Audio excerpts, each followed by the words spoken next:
পূর্বের কথা মোতাবেক এখন থেকে পুরো দেশকে তুফানের হাতে তুলিয়া দেব। এই যেন ধেয়ে আসছে তুফান।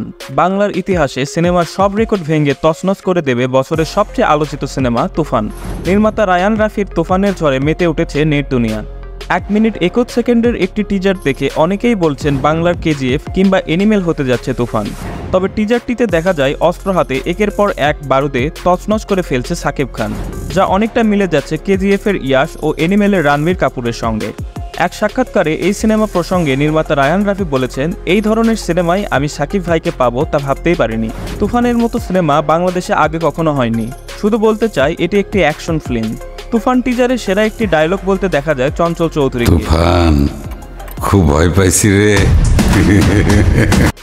এই টিজারটি দেখে ধরে নেওয়া যায় ভিলেন হিসেবে চঞ্চল চৌধুরী শাকিব খানকে নাজেহাল করে ছাড়বে। তবে তার ভক্তরা অ্যাকশন লুকে শাকিবকে দেখে খুব খুশি। আপনাদের কি মনে হয়, তুফান কি পারবে এই ঈদে দর্শকদের ক্ষান্ত করতে? অবশ্যই কমেন্ট করে জানাবেন। ধন্যবাদ।